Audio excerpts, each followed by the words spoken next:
All right, welcome to the Quest for Excellence podcast. My name is Jeff Montreal. I'm your host. This is my 8th episode. I am joined today by Rick Bucholz. Rick is a recent friend of mine. We've both met in an online educational platform we're both a part of called Entre Institute. Rick is a retired military vet with over 20 years of service, and he spent the last 7 years of his military career as a recruiter, and then 14 years in the corporate world as a recruiter for some of the top logistical and trucking companies in the country. So without further ado, Rick, Hey, welcome to the Jeff, thanks podcast, for man. having me, man. I appreciate it. Absolutely. And as all of these have gone, I don't want to waste any time. Let's dive right in, because we've just met within the past couple of weeks. I've been a part of Entre since my birthday in July, the beginning of July. You said you've been around for less than a month. But we'll get into this later, but it seems like you've had quite a bit of an impact like I have, and you noticed that impact has turned into action, and you reached out to me. I made a post recently about anybody looking to kind of break out of their shell and take a big leap forward if they felt they were ready and wanted to be a part of the podcast or be on the series. And you immediately, within I think a couple of hours, contacted me. So I was excited to get you here, and let's dive right in. I know minimal about you. We had a short conversation earlier today, just as kind of a little bit of prep work and just to get to know you a little bit. But I know nothing really about your early life, and did a little digging on your Facebook page and some of your posts, which I do want to talk about a couple of those too. But yeah, if you want to give me just a couple of minutes about your early life, brothers and sisters, how you were raised, all that kind of stuff, your upbringing. Sure. Well, thank you, man. Yours. Jeff, it's always easy to talk about yourself until somebody asks you to do it, right? So, but anyway, no, Yeah, right. I was born in the Midwest. I was born just in a little town, Nebraska City, which is just south of Omaha, Nebraska. I was born there. My dad was a career military guy as well, so he just happened to be overseas when I was born. I have 3 sisters and a brother. One sister's older, and then the rest are all younger. So I'm kind of snuggled to the top of the middle there. But I'm the oldest guy, and Gotcha. so we moved around. I mean, back in those days in the military, every 2 or 3 years, you moved around. So we were in a different school every 2 or 3 years, meeting new people, a lot of diversification in terms of, who you were dealing with and who you were meeting and where you were doing it at and all those different kinds of things. So, I think I was very fortunate in that, we grew up that way. So we thought that's just the way it was. So being very fortunate to grow up in all different kinds of places, even over in Europe. We spent 3 years over there with my dad, and we got to go to school over there. So that was an experience. And then, my dad retired when I was 16. And so we went back to Nebraska. I did my junior and senior year there. And then, then it was time to make a decision. And I decided that I was going to work for a year and then go to college. And so that's what I did. I worked actually in a hog processing plant for a year at the age of 18 years old. Yeah. And wow. Just a quick thing on that. I don't mean to cut you off, but my dad used to live in Sioux City, Iowa, and directly on the path going from his place to the downtown, there was a processing plant, man. I got to tell you, just the smell alone, I got to give you props for doing that for more than a day. That's a chicken plant up there, by the way. Carry on, though. But I was fortunate, though, Jeff. I worked on the cut floor, so it was cool in there. By the time they got to us, they were already in halves and that kind of thing. So I wasn't over in the hot kill floor over there. So. But yeah, so then I finished up that 1 year at the end of the summer, and I sticking to my plan, and I said it's time to go to school, and there happened to be a private college right there, so I enrolled. I lasted 1 semester, figured out I just wasn't ready for that yet. I still had some oats to sow and some things to do and places to see, and so I went back into my mom's house, and then over Christmas. I was watching TV one morning and I said, you know what, I'm going to go join the Army Reserves. My dad was a trucker, so he was out for, when he retired from the military, he became a truck driver. So he was out 2 or 3 weeks at a time. So there was no influence from him, never was. He never, tried to put any influence on us, my brother and I, or my sisters, into going into the military. But I went and joined the reserves, and he came home and I told him, and he said, I'm proud of you. And went through my training and went to my first drill back home, and I said, no, this ain't for me. I went active. I said, I'll do active duty for 3 years. I'll get my college money. I'll come back and I'll finish up. 3 years turned into 6, so turned into 10. And I decided, you know what? man, if I can do 10 years, I can do 20. So I did that. And I think one of the best things that ever happened to me, other than, my kids that coming through all of that was, getting sent on recruiting duty. A lot of people shun at that in the military because it's probably the toughest job in the military to do. But I got there. I loved it. I learned a lot about people and about drive and about excellence and about planning and backwards planning and just dealing with people and listening to what they're looking for. And that's kind of what we're doing here in our Entre Institute teachings. But then I retired there was a major trucking company right there in Omaha who was looking for a recruiter, and so I went and did the recruiting for them for 7 years on the road. I just went into truck driving schools across the country and did presentations. And then I took over the team for a while. And there I am. So yeah, about 21 years of recruiting total. And I love it. And I think I'm going to stop there because, I am a recruiter and I can talk all day. So I'm just going to, you just read my mind. I got to tell you, out of the 7 prior interviews I've done, that was the most concise amount of information in the shortest amount of time I've got. So good job there. Or a recruiter, speaker, or even a recruiter. Orator. That was great. Yeah, exactly. No, that was great. And this ties into, I know you said you were just listening to one of my last podcasts, but being able to influence people and like selling yourself and sales, which from what it sounds like from you, I know recruiters, especially for the military, can have this bit of a stigma, like, let me just get my quota. I need to recruit anybody. I know that's not true, and I'll explain what I mean by that. But there can be that stigma behind like recruiting people, or like the MLM vibe, or sales that can be kind of icky. But so let me share a couple things about what I took away from that. Because you just mentioned it, I'm former military myself. I was in the Army National Guard. I was in 92 Golf. I'll give you a quick story, and I haven't shared this yet on the series, but I signed up. Long story short, I didn't have the most structured and disciplined upbringing. And I'll just leave it at that. I'm sure you know what I mean. A parent struggle. I don't blame anybody from my past, but I didn't have the most structure. And I realized, thank God I was smart enough in my mid early 20s, like, I got to do something about this. And I knew the military would be a hard but unavoidable way to fix those foundational problems I had. And it really worked, man. I'm talking about getting up early, finishing your mission, supporting your team, having integrity. That stuff is going to be ingrained in my soul for the rest of my life, right? And full transparency, I wasn't deployed, anything like that. But I realized that the military, it was super important. And it sounds like we took away a lot of the same stuff. And my recruiter,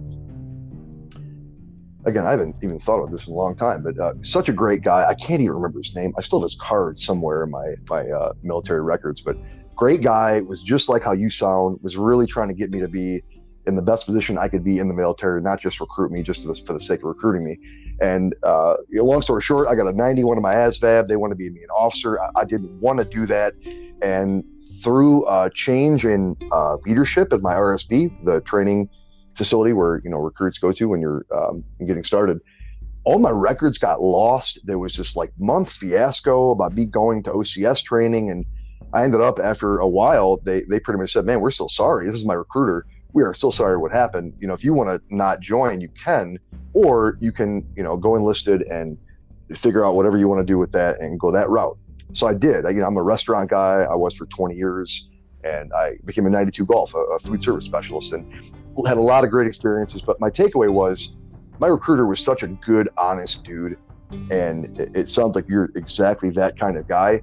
And the military is not for everybody, and it super helped me become the man I am now. So I appreciate what you did. The fact that you decided to do that, your last 7 years, that's a long time to recruit. That's, some guys do it for a couple of years to get out. So 7 years is quite a bit of time to do that. So, and look, I've said this multiple times in the series. I'm probably going to say it every time, but I know when you hear this, it might be a little bit awkward, but I appreciate your service, big time. I feel like we don't hear that enough, even though it might be a little weird to hear. But well, thank you. Thanks for your service. I really appreciate it. It's not awkward, not at all. I appreciate that. And one other takeaway, it kind of involves your dad, and I really respect this, because a lot of times our parents try to force their will upon us, right? Due to unfinished business in their life or fears they might have. But it sounds like your dad wasn't like that, probably due to the military partly. But how much of his indirect influence, his work ethic, being a loving and caring father, all that, how much did that tie into, maybe looking back, tying to you joining? I know when you said, when you're watching TV and you said join the reserves, and your dad wasn't a big influence. Well, but if you'd asked me that back then, I would have said just what I told you in my intro. Really none. I mean, and you can look at that, two ways. Because a lot of times if you try, my son came into the military and he came to me a month before he graduated because he didn't have a plan, but I never pushed it on him. And I think that's probably because, it wasn't pushed on me. My dad just says, let's go find out what you want to do and do it the best you can. Right. But now in retrospect, looking back, Jeff, I'll tell you, I think his influence is part of why I am who I am, because, I did my stuff. I did some stuff that was outside the law, not really bad stuff, but, just growing up stuff. Never got in trouble, but I did it, it's not, but I've never smoked. People, they say, if you don't start it, you don't have to worry about it. And I heeded that, those are things that came from my dad, even though he was a lifelong smoker, and so looking back, his influence, I think, was huge. I can remember going, being around his soldiers when he was in leadership positions, and they would pull me to the side and they'd say, man, you know what? I've been in the Army a long time. And, I was a young teenager at the time. So I understood what they were trying to tell me. And they go, your dad is the best leader I've ever been around in the military. And, I was proud, but at the time, but it just didn't sink in then like it does now, so yeah, his influence is really, really a big part of who I am today. That's powerful stuff, man, to have somebody that you don't even know tell you that. And this might not seem related, but I'm going to get real open with you right now. At my dad's funeral, I met some people. We were separated by distance and some of the stuff for a long time. We always stayed in touch, and I love my dad forever. But there were some people that I didn't know that approached me at his funeral that were like, and I'm not going to go into what he was doing, but he was doing some stuff with some animal rescue and stuff I had no idea. Like, he even kind of went into debt being this kind of giving, loving guy. I didn't know any of this until his damn funeral. So to hear that from somebody else can be really powerful. And, when, like you said, when you're that young, it might not sink in. But looking back at that now, that even me hearing it from you is like, well, shit, your dad was a great guy. Just that statement alone kind of proves it. If you can influence people and they're telling your kids, so they want to share it, that's pretty damn powerful. So anyway, great stuff so far. It sounds like you came from a pretty solid background, and especially having siblings. And quick question, this kind of popped in when you mentioned it. How much of an influence was your one older sister? Was she a big part of your life? You guys close still? Well, that's an interesting question. I'll just make the story short. I didn't know I had an older sister until I was in my 40s. So yeah. So it was one of those, oh, really? Crap. Oh, that's cool. It was really weird because my older sister grew up in the town that we're from. So she grew up there. She knew everybody, and we would come back like on vacations, usually in July timeframe. And then we came back after graduation. My younger brothers and sisters, I was kind of ahead of them, so I wasn't there that long, but they kind of went through the school system there, and they would tell my sisters, God, you guys look like her, and you look like her, and they would look at each other and go, yeah, we kind of do. They kind of do. Now that you mention it, and then we come to find out she's my half sister. But there were just four of us growing up, and I was the oldest. So it was me, my sister, then my brother, then my younger sister. But we're close now. And she has two boys. One of them is a major in the special forces. He wears a green beret. His name, and then her second one is in the he's full-time Army National Guard and a bodybuilder. So I'm proud of those guys. We're close. Yeah. Dude, I'm sorry. I gotta say, it's something in the blood. It's in the blood. Right? My brother-in-law's full-time guard too, and my brother is still in the Air Force. 26 years now. Yeah. And his wife retired at 26 years a year ago. People. Yeah. No shit, dude. I'm sorry. You know, we're kind of at a crossroads. I don't want to get too woo woo or even too like scientific crazy shit, but there's genetics and genetic history and things like that, and you know, genetic traits. Those things are all real. So that, I mean, your whole family sounds like that's kind of and that kind of proves it. You guys weren't even connected. You didn't even know, but there were still some similar things. That's fascinating to me. I love that. I'm glad I asked that question. I knew there was something there about, I don't know what the hell it was, but I said something. That's fantastic. Anyway, so I want to kind of shift into the next phase of your life. You know, you went right into being a successful recruiter in the military, and then you spent 14 years in the logistics and trucking industry as a recruiter. So you can just take the torch there and talk about how you got inspired to do that. Maybe your first person that got you into it. I was actually, when I was recruiting, I was actually in Fort Carson, Colorado in the mid 90s when I came down on, when I got that, that air quote letter in the mail from the Army that says, "Hey, congratulations, Sergeant, you're going to be a recruiter." It's like, oh, here we go. And so, I went to school, did my thing. I ended up in Coeur d'Alene, Idaho. And I don't know if you know where that is. It's right outside Spokane, Washington, up in the Panhandle, about 90 miles from Canada. It's a resort town. And so I didn't even know, honestly, Idaho was still a state. And I'm just joking there. I don't want to, hurt anybody's feelings, but I'd never been farther west. Yeah, I'd never been farther west than Colorado. So I went out there and I'm like, how am I going to get kids to join the Army from a resort town? But when you get there and these kids, they're growing up there, they're just like anybody else. It's nothing new to them. I mean, hey, I grew up here. This ain't a big deal. And so, they're ready to go. And so, we did that and got the letter in the mail. And then about 3 years, about year 17, I took over a recruiting station in Coeur d'Alene. I recruited there for, I think, a year and a half. And then I did what they call go to the dark side, which is you change your MOS, your job, from whatever it was until a full-time recruiter.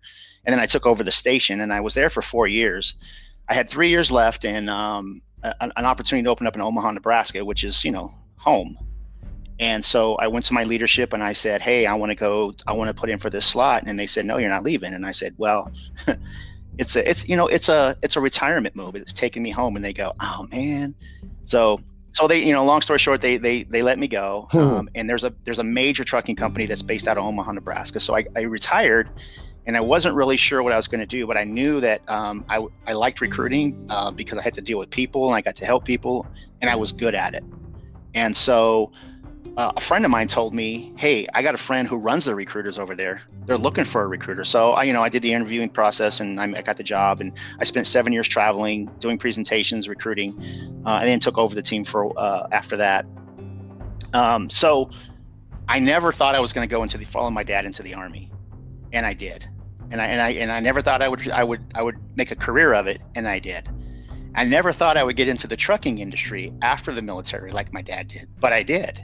I wasn't a driver like he was. I mean, he was a driver for 25 years after he retired from the Army. But it's kind of weird how, there was no influence from him, direct influence, but I just kind of followed in his footsteps. And now I've been in the trucking industry for all these years since I retired. And, now I'm living out here in Denver, beautiful, beautiful state. I was here, like I said, I was here in the mid 90s when I came down on recruiting duty. And I always told myself, this is where I'm going to end up. And it took me 25 plus years to get back, but I got back about a year and a half ago and I'm loving life. And, I found Entree Nation on, just looking around for stuff and I got on board. And then, you're a big contributor to a lot of the content and social media out there. And that's kind of how I noticed you. And then when you put out, that message that you mentioned earlier about, hey, if you guys are interested, I'm like, hey, I've committed to this. Let me jump in and I'll reach out to him. And if I can bring value to his podcast and, by people listening to what, where I came from and how I got to where I am, then, hey man, let's do it. And here we are. Well, I'm so happy to hear that you're finding real fulfillment in your life. That's amazing. And it's interesting that I really mean that. And it sounds like one of the, this has been a theme and it's going to be a theme forever. I guarantee it. But, having good, solid parents is one of the most important things in the world. And also one of the biggest problems when you're not. It just causes, just generational problems. So, yeah, I'm so happy to hear that. And B, you already have added a shit ton of value to my series on the 25 minutes we've already recorded. So I appreciate your transparency. You've been very open. And I love just how all this has developed. And one final thing kind of about your dad, I don't think we know as kids, because this is more of kind of a, brain chemistry kind of thing. From, 0 to 10, you're getting hardwired. And it changes kind of how that develops, in those years and those phases. But you had a really good influence that might not have been there every single day telling you what to do, but you knew what was going on. You knew what your dad was doing. You know the life he was living. You know the responsibilities he had. And that absolutely was kind of the beginning of the foundation for the rest of your life. It sounds like you've shared that. I recognize that. So that's freaking awesome. So I want to hop in before we talk about Entre and the influence it's had on us and, just the whole experience we've had so far. I want to talk about recruiting in general, and it's really kind of why I mentioned sales. And I'm going to put to the side the fact that you're not a shyster. You're recruiting for the right reasons, whether it's being for the military or to find the right kind of employee for the whatever company you're working for. So you're a good dude. Let's get that out the way. So we want to have to consider that. So when you're in recruiting, when you're trying to build your team and find people that are the best fit for your company or whatever your mission, your goal, your objective is, it's super important to be a good people person, has communication skills. But if you could talk about the step beyond that, it sounds like, and I can tell from, you're very articulate, you form your sentences well, you have good grammar. When you're talking to someone, at what point do you realize that either A, this might not be the right fit for them? And then, how do you deal with that? Or B, where do you decide, okay, this is what this person needs to do? Kind of where's the crossroads of that? Where have you ever had to be like, look, man, this might not be the right fit for you or whatever? Mm-hmm. And then once you do find that, there's different. Those are great questions. There are different ways in the recruiting world. There's no new tricks in recruiting, and you hear that all the time. There's not, it's just, you steal it from somebody else, right? It's all been done. It's all been said in one way or another. So. Right. You just kind of learn. You go to school. You go to recruiting school for 6 weeks. They don't teach you the stuff that you're talking about, that you're asking me about right now. So there's different ways to talk to people. It depends on what you're doing. Am I in a mall and am I trying to talk to somebody who's, a young man or young lady who's walking by me, or am I set up in a high school cafeteria where the schools are there, or on a college campus, or am I actually doing an interview in somebody's living room with their parents sitting there, or are they in my office? But so there's different ways to do it. But to answer your question, the best way, and you're taught, how to answer, what questions to ask. There's a sequence. It's like you're in charge of the interview, but they think they are. Right. So one of the keys is to make them think that they're running the show, but they're really not. You're kind of guiding them through open-ended fact-finding questions. Right. And so there's different ways to talk to them. But to your question, how do you know if it might not be right? The biggest way to tell is body language, because a lot of times people are going to take the defensive when you're asking them about their career, what they're going to do when they graduate from high school, or what are you going to do when you're out of college, or hey, your college money, or you're bored, or whatever their situation is, right? They still don't know what they want to do, and so it's fear of the unknown. They don't know what they don't know, so they're going to take the path of least resistance, and they're just going to say, no, I'm not interested. So you got to be able to wade through all of that and go, okay, is this person sending me signals just because they're not sure of me and what I'm talking about and what I'm asking of them, or is this really not a fit for them? Right. And after a while, you can figure it out. And there's a point when you're talking to somebody, whether you're prospecting with them or whether you're actually doing an interview, where you can kind of tell, and you just kind of, hey, look, man, let me ask you a question. I'm asking you all these questions, and I'm offering you all these things. But if you can look me in my eye right now and tell me, this ain't for me, and we're just wasting our time. That's what I would do. I didn't do it very often, but there comes, or if you're just prospecting, you just kind of say, all right, man, well, have a good day. Here's my card. Hey, is there anybody else who might be interested in what we just talked about? That kind of thing. So, if you get that body language and you don't think you can get past it, there's ways to overcome objections, and all those kinds of things. But if you get to that point where it's just not, then you just cut it off.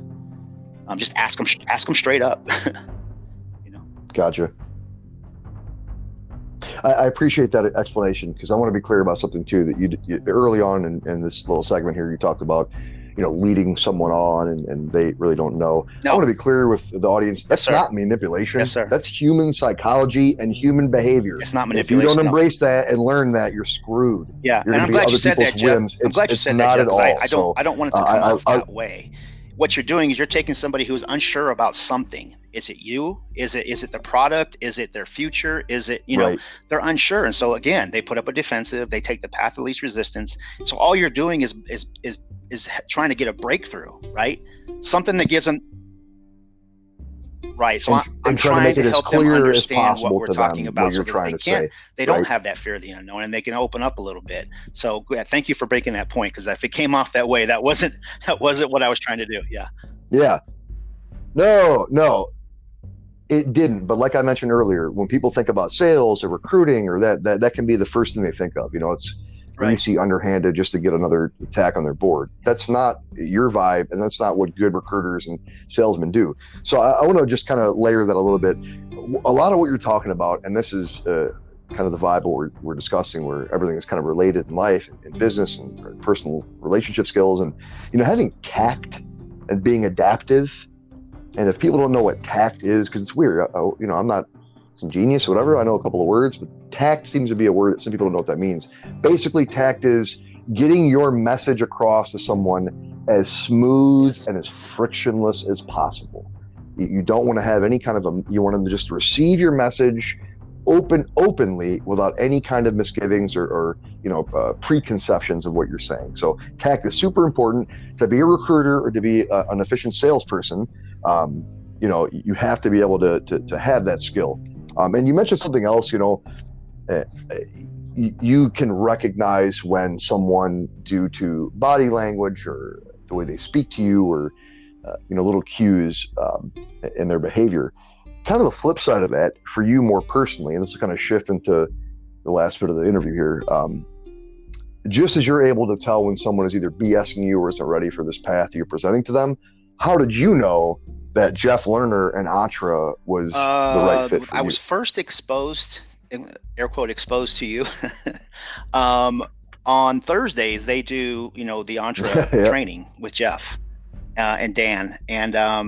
And I saw you commenting on what they were saying, and I thought, well, first of all, this guy is engaged, right? He's participating, and then beyond that is what you were saying. So this guy knows what he's talking about. He's thinking about what he's talking about before he says it, and he makes sure that it's impactful when he says it.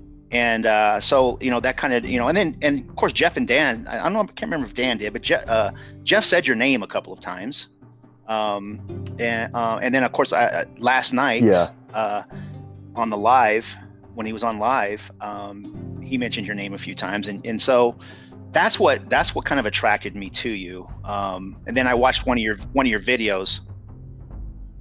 Well, real quick, I want to be clear. I really meant, I didn't mean me. I don't want to make this about Jeff me Lerner. I meant gotcha. Jeff Lerner and Atra. How did you know? I thought you said what attracted me to Jeff in the third person. I really appreciate that so much. Gotcha. No, the other Jeff. No, I wouldn't do that. I let that go too you were long. enjoying it, Jeff. You were enjoying it. Folding that into Atra. A little bit, maybe. No, thank you so much. So let's go back 30 seconds. So you know what I meant. So again, just how you can recognize with somebody else that they're the right fit. How did you realize that Jeff Lerner and Atra were the right fit for you? In the very beginning, talk about what platform you were on when you saw or heard his video. I was hoping you whatever would ask funnel. This, or somebody would ask me go this. from there. I was on YouTube watching a video on how to trim a brisket, and and then how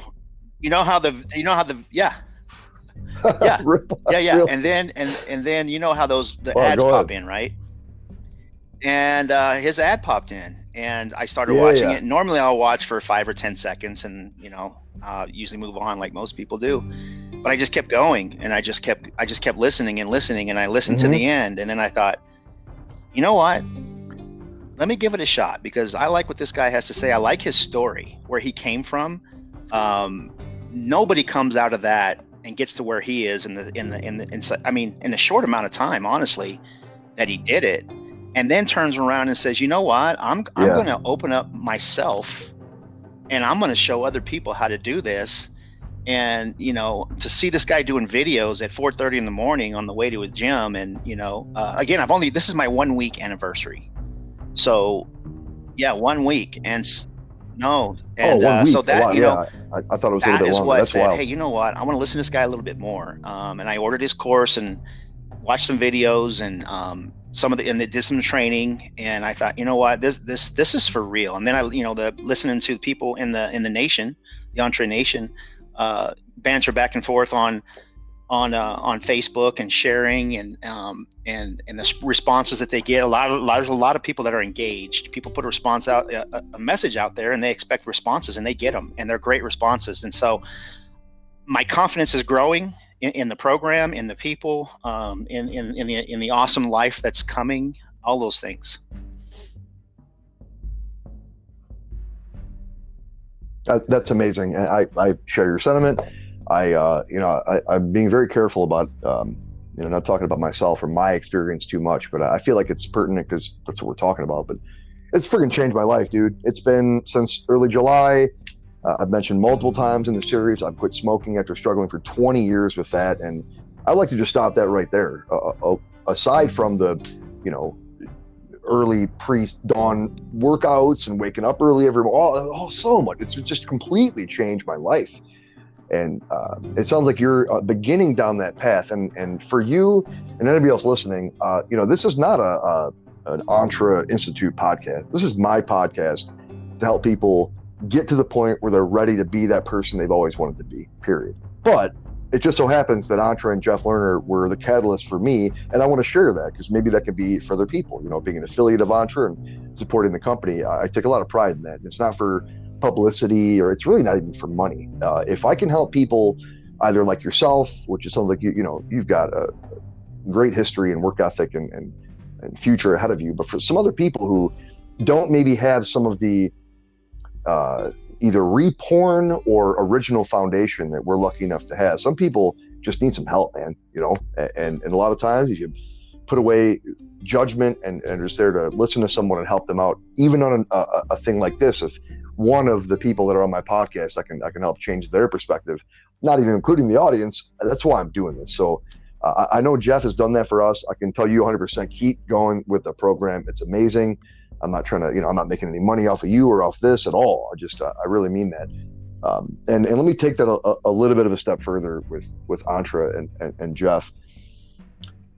I'll ask the question now, and then I'll make a little statement here. I wanted to ask you when you first started talking, because I remember what it was for me when you first saw that first video when you were rocking your brisket, which is hilarious. Talk about ad placement, So do you remember?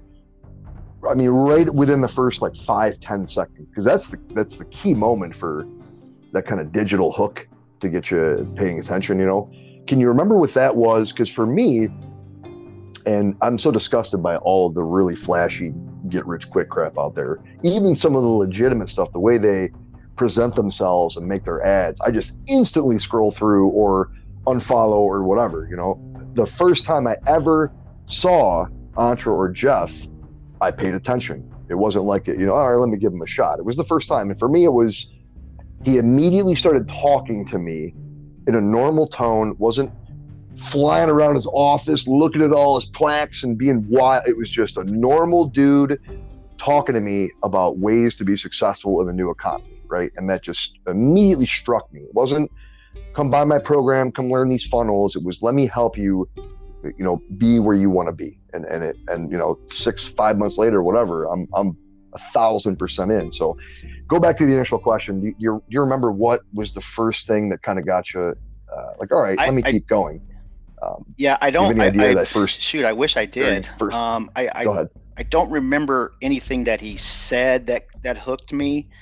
But I think it goes back to what we talked about earlier. After you've been around for a while, especially in a context of dealing with people for a living and learning how to lead them and how to read them and all those kinds of things, I think after a while you just kind of know, right? That's like you asked her. Yeah. your bullshit Yeah. meter is And, highly tuned. yeah, and it's, Just and to your if point, that's what you especially when it mean, I comes don't mean to to take all words out of your these, mouth, but I feel you. I don't want to use the S word schemes. All these opportunities out there to make money, Yeah, right? gurus, right? So I'm very skeptical of those too. I mean, I've been around for a while, so I think to answer your question, I think what it was that, first of all, he was so young looking. Anyway, I really don't know how old he is. I don't know how old he is, but he's young looking. Okay, so he is young. Okay, so he's 41. He's young, he's 41. and He's a couple years older than me. and he was in a place Yeah. that was, other than good. And he did it himself. I mean, yeah, right. It's in the lessons that he talks about. I think it's in lesson number 3, where it could be 2 or 3, but where he talks about, how easy it is now. And I'm not saying what we're doing or the journey we're on or how much money we're going to make is going to be easy, but it's just simpler now because there's it's just much more technology. now, right? There's much more access. There's people who have done it and are doing it that are now showing you how to do it.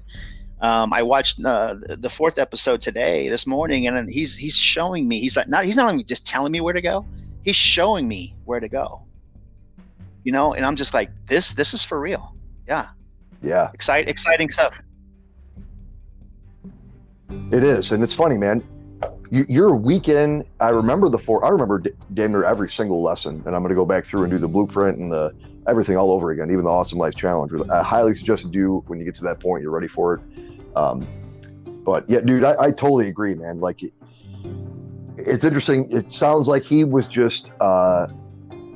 Your BS meter didn't go off at all, so you gave him a chance, right?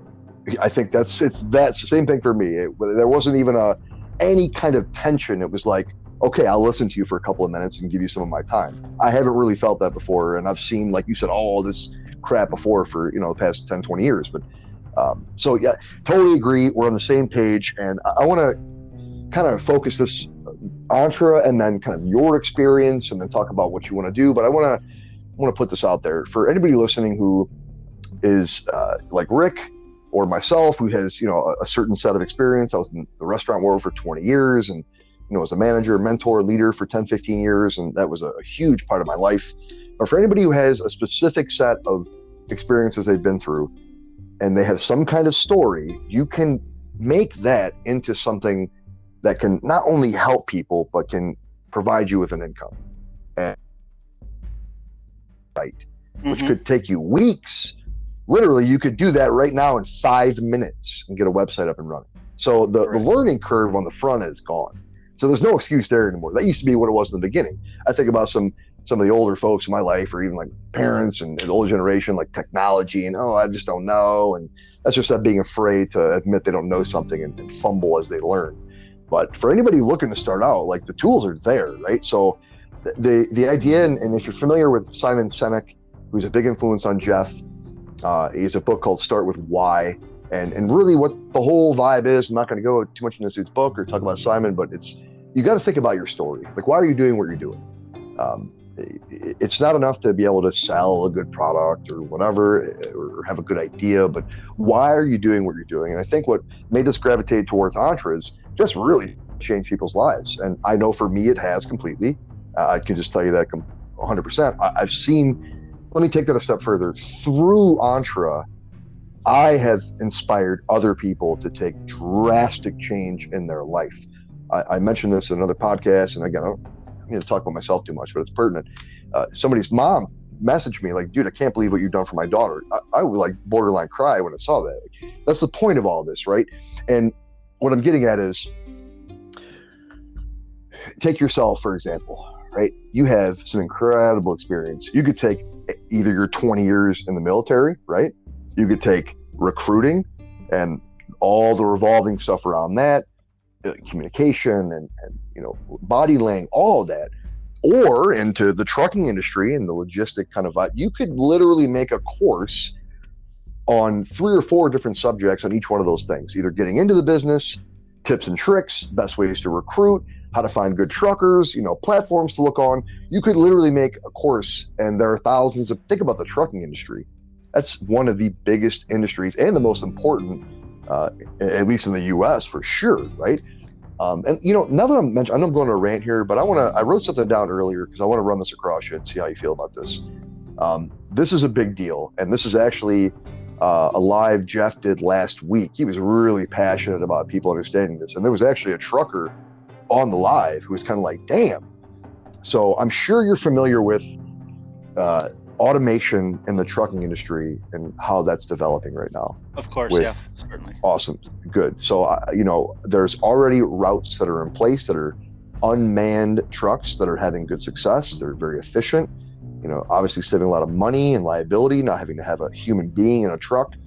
So if you could talk on that for a bit, if you think that is going to affect the trucking industry faster than truckers think, and how would you, as someone who's in that industry, morph that into something that Entre can help you stay within that industry or use what you've learned and still have a business post traditional trucking industry? Yeah, certainly. And there's, it's autonomous trucking, autonomous trucks that you're talking about. Yeah. And they are out there, and they're on controlled routes. Is it going to affect the business? Certainly. At what point? We're not really sure, and to what degree? We're not really sure either. But I heard a CEO of a major trucking company talk about this to his, to the people in the company, because that is a big, especially for drivers. I mean, drivers are the backbone of the company, right? So this is all. This question always comes from the drivers, and this CEO is very, very, very smart, young guy. I think he's 48 or 49, young guy, but he says, look, it's coming. And he said what I said, when, for sure, we don't know. How much, when is it going to impact? We don't know. How much is it going to impact? We don't know. But he goes, think about this. Computers have been flying airplanes for 30 years, right? They take off automatically. They land automated. But have you ever seen a plane take off without a pilot? Right. So anything can go wrong with technology, right? So it may be, Jeff, it gets to a certain point where, we have a driver back in the sleeper, and in the sleeper, there's an easy chair, right? Or a captain's chair in the middle where he can, he or she can sit there and monitor the truck. It's kind of like if they just had they had a co-driver, right? Maybe there was a trainer. Well, they sit over here and they monitor the trainee while that person's driving, right? It might be a situation someday, who knows, where that's the case. Just in case something goes wrong, there's a mayday, and all these alarms start going off, that you can put everything on default and take over. So yeah, but I don't think, in the recruiting world, there's always going to be a need for what a recruiter does. Is that going to evolve? Sure it is. It's going to, it's changing all the time in these drivers that we're talking of. Now we've got electronic logging going on. Most of the industry is going to automatic transmissions now. There's just so much that these trucks can do. And we sell that. I don't like to use that word too much. I like to say we educate with persuasion. But that's what we're talking to these potential drivers now about, and that's what they want to know about. And so that's what we're talking about. Yeah, it's a big deal. I appreciate that answer. That was fascinating, because I don't know too much about it, just from what I've heard through Jeff and some reading I've done in the news or whatever. But interesting. Yeah, that pilot example is great. That's so true. I don't think we'll ever be to a point where there's not one truck on the road with a dude inside of it. I don't think it's ever going to happen, ever. But that's interesting, because that goes along with the theme of what both Jeff and other people in this industry and thought leaders are talking about. Like, we might not eliminate the construction worker, the line worker, the food service guy, but you best believe that AI and technology is going to diminish the workforce to save owners money, period. Like, that's going to happen, so it's an interesting viewpoint there. I like that pilot example. It's because you think about it, you're right. We've had technology for how many decades to get a plane from A to B with nobody up there. But that's interesting. So as any truckers listening, and you just started down the career path, this should give you some hope. Your job's not going to be gone tomorrow. Oh, there's job security, I promise you. Oh yeah, and let me piggyback that. I know this. I used to work with some, and the trucking industry is literally the veins of our country that keep us running. Backbone of the economy.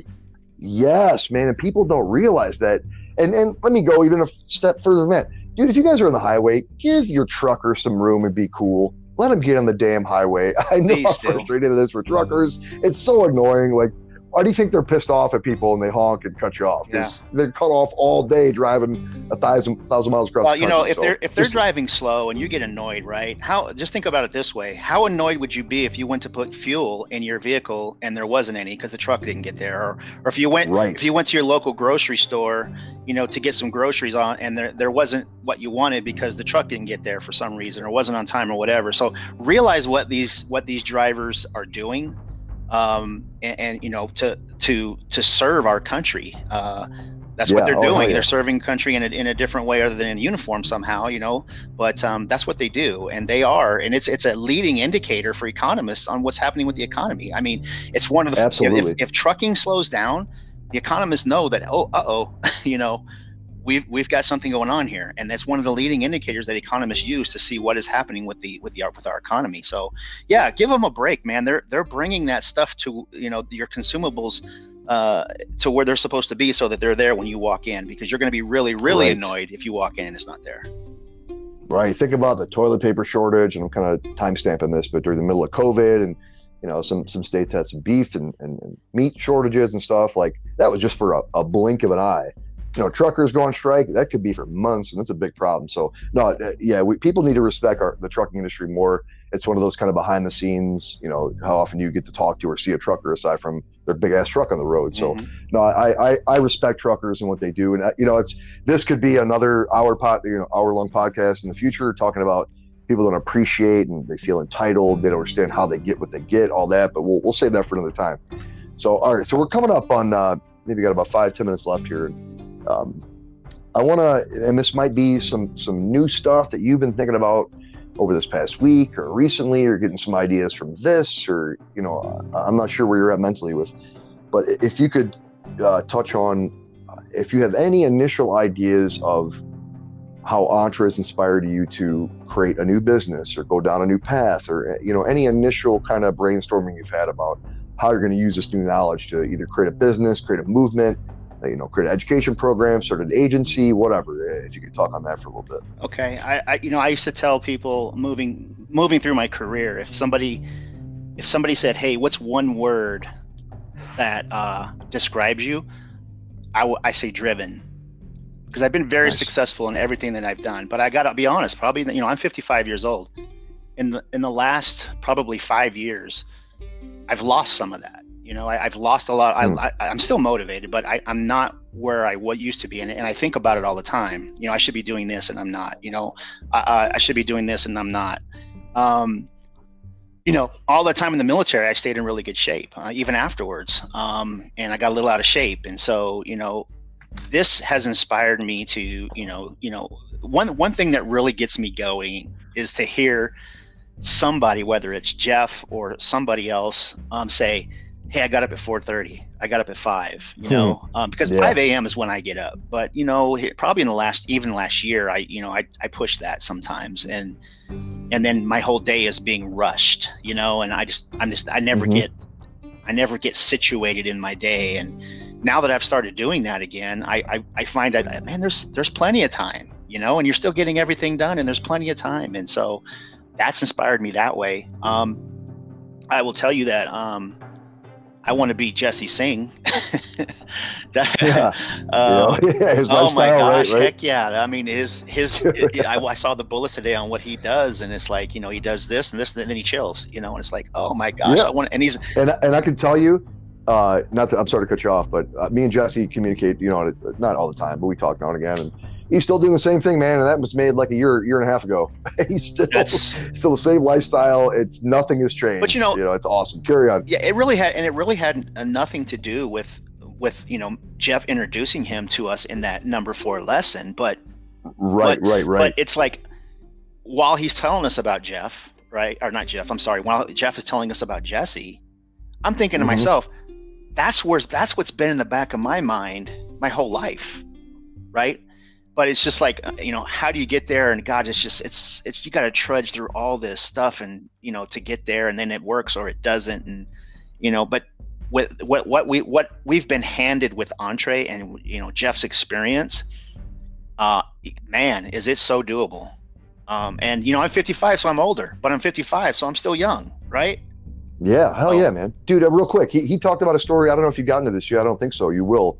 But he coached a 90-year-old woman, and before she passed, which was, you know, a few years later, she was running a successful affiliate marketing campaign and making a ton of extra money for her family and her legacy. Bam. When she was 90. Bam, drive on. Amazing. Drive on. That's what I'm talking about. Right. So let me mention one thing about what you just said, and this is super key for anybody listening, because I know, because I've been privileged and maybe smart enough, whatever you want to call it, to or maybe it's just because I'm such a huge introvert and I've overanalyzed myself. But when you get to the point where you see something like a Jeff Lerner ad on Facebook, or you hear him talking about getting up in the morning or his accolades, the moment that you can see that and not feel jealous, but find like inspiration, I think at that point you're ready to dive in. So just friggin' go. Like I know I have, and it sounds like you're about to. When you can realize, all right, I need to make a change. Some people call it hitting rock bottom, or, you know, going through a life change or menopause, however you want to characterize it. But when you can you feel that, like, all right, something is right about what this person is doing, even though a week ago I might have been like, oh, screw this dude, he doesn't know what the hell he's talking about. The moment you feel that little flicker, go all in, believe in yourself. And I'm telling you from personal experience, it will change your friggin' life, because it has for me by far. So I just want to make that clear, because, you know, both me and you have been around the block. Our BS meters are finely tuned, but something about where we're at in our life, doesn't matter our age, and the genuine message that Jeff's putting out there. And let me be very macro about this. It doesn't have to be just Jeff Lerner and Entre, right? It might be something else. It might be hearing me today. It might be something that Rick has told you guys. It might be some other random mentor. The point is, when you get to the point where you're ready, and that's really what the series is about, to get you there, not to give you the millionaire secrets or make you millions of dollars, but get you to the point where that's even frigging possible, right? And I feel like, due to my own issues and problems I've had and shit that I've dealt with, I can really help people with that. And that wasn't directed at you, but anybody who finds this valuable. I know I have in my past, and kind of how Jeff is. I'm starting to understand my value, and I'm putting it out there, and it's already starting to make a difference. And Jeff is having, I don't want to talk too much about this, but the growth in this man's company right now is unbelievable. And the fact that I know it's legitimate makes me so proud to be a part of it. I know you just got started, but it's pretty phenomenal, man. Since basically during the Rona, the growth has been astronomical, and in a very good way. You know, it's changing people's lives. So look, we got a couple minutes left here. I'm going to ask you one final question, then I'll give you a couple minutes to talk about where, if people want to connect to you or learn more about what you're doing, or even get involved with the trucking industry and connect with you in that way. But this has kind of been a interesting question, and some people have really found some meat on this, or it's hard for them to answer. But if you could look back, right, it sounds like you've been a very driven guy. You've had success. 20 years in the military is a lot, dude. Less than 1% of people that have ever existed join the military. So that alone is a big thing. But if you could look back at any difficult point in your life, or for people struggling, any advice for your former self at any point, when you growing up, that would get you farther along than you are right now? Is there anything you wish you would have done differently, or advice you wish you would have had that you found, maybe this week? But any nuggets for people that are struggling or looking to take that leap? Man, the first thing I would say is, love yourself. And, you shouldn't look at people and say, am I good enough to love them? Are they good enough to love you? Do you love yourself? And that may sound a little corny to some people, but what? That is so key. And I found that probably a couple, and I think that's part of the rut that I found myself in when I, in the last 5 years, was that, I was I've always been this confident person. I still am, but for some reason there was a shift, and I just started seeing some memes and listening to some people talk about, look, you got to love yourself. If you don't love yourself, if you don't think you're good enough, nobody else is, right? And so nobody else is going to think that. And so I took that to heart, and I go, I got to get back to being myself. I got to get back to my world. And that's what I've been doing the last probably 2 months. And then I think that's probably a reason why somehow, I don't know how I ended up meeting Jeff Lerner on a brisket YouTube, but there it is, right? I mean, everything happens for a reason, and I believe that. And so here I am. And so I would just say, you're not the only one that gets up at 4:30 in the morning to work out. So do it, even though if you hate it, right? Because after you're done, you're going to love yourself for it. So you're not the only one. There's other people out there. There's a support network. If you can find it, Entre has a great one. But love yourself, take care of yourself, do all the right things for yourself. And then, be that person. Beyond that, be that person that makes somebody else smile today. Oh, dude, you're just like really hit home there for me big time. I thought you already did earlier, but what you just said too, I made a post a long time ago about just one simple act of kindness. It was a part of the challenge that Jeff put out. And if we all lived more like that, man, and took how other people, not how they're feeling and offending people. I don't mean the whole PC world, but anytime you interact with someone, try to make them feel better, right? Simple as that. That if we all did that more often, we'd be in a much better place. So, dude, I got to tell you, I'm finding, and this is actually kind of morphing into a little book thing. I don't know, but there are these unalienable bottom line truths that people try to complicate and add layers on. But your response to my question was literally the number one starting point for anybody looking to find happiness. And you have to love yourself. Nothing else until that happens will make you happy, period. I don't care what anybody tells you. It's one of the biggest problems. You can find, think about all the examples you hear of people making $1 billion and being friggin' miserable because they don't love themselves. They don't appreciate who they are. So that's the number one thing. And I love that you said that. It's so true. And this is coming from, a couple of military guys, whatever. It is the most important thing. Cool. I totally agree. That's a starting point for anybody's true fulfillment. So anyway, so look, this is up to you. Whatever you want to put out there for where people can connect to you. I had somebody even get their damn phone number, and I was like, wow, all right. That's pretty open. I probably won't do that. No, you don't have to. I was told, I might edit that out. But hey, this is all open forum. Do what you want to do. So, if it's just a Facebook link or whatever, or, if you have some kind of website where you do your recruiting, just the floor is yours for a minute, man. Go ahead. Oh, yeah, perfect. Well, sir, first of all, I'd like to say, thank you. This has been an experience. I appreciate the opportunity, and I look forward to further connection and communication with you, and get to meet Jeff someday, and everybody else in the Entre Nation.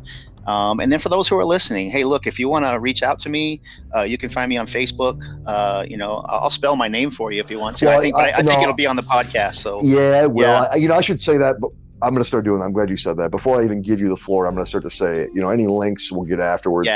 Yeah. But go ahead. Yeah. Anything yeah. So you can hit me up there on Facebook. I'm on LinkedIn as well. All right. So you can hit me up in either of those places if there's something I can do to help, something that that I can add value to, some direction that I may be able to point you. Just hit me up and we'll tackle it. Awesome. That sounds great, man. And you're open to whatever, military questions, trucking questions, life questions, whatever, right? Hey, if I can't find an answer, I'll do the best to help you find it. Awesome. That sounds great. Well, look, man, this has been, we're brand new friends. I barely know you, but now I feel like I know a shit ton about you, and I call you a really good friend. So thank you for being here. This has been great. Yeah. Oh, hell yeah, man. This has been a little bit of a passion project of mine, but I feel like I'm going to be doing this for a long time. I'll tell you what, you do a great job of leading a conversation. It's people don't realize how hard it is to talk for 5 minutes, let alone for an hour, or keep or to even keep somebody on track. Because when you let somebody talk, they can take it anywhere. And then after that, it's like, okay, now what? But you do a great job of leading, putting it out there, and then offering up a question. So yeah, it doesn't seem like we've been talking for an hour. No, not at all. Jeff says this a lot in his podcast. I do the same way. We could literally sit here for like 10 hours, dude. I guarantee you, and have some good shit to pull out of it. So no, this has been great. I really appreciate what you just said too. It means a lot. Comments like that keep me going and add fuel to my fire. So that's badass. I appreciate it. You kind of have a radio voice too. Dude, anytime this comes up, I have to mention this, but I've been hearing that since I've been 16 years old. I was told, I mentioned this on one other in my podcast. And I was 16 and an old lady told me the same thing. I remember it was the first time, and she was like, "Oh, you should be in radio." Now, due to, and we'll kind of cap off with this, now due to my newfound confidence, the influence of Jeff and Antra, and me believing in myself,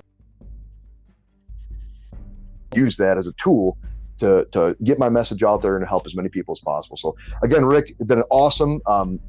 Maybe we'll do this again. I will tell you one thing. I'm going to be following up within maybe 6 months or 12 months with my kind of early guests, see how they're doing and how Antra's helped them, how they progress. And I definitely want to have you there. So keep that in mind. All right. All right. And if I get into the podcast world, I'd love to invite you on as well. Just let me know when, man. I'll be in my calendar immediately. So I appreciate that. Roger that. Thank you. Yeah, good deal, brother. All right, we'll talk soon. I appreciate it again. And yeah, thanks a lot. Keep doing what you're doing. All right, man. Drive on. Thank you.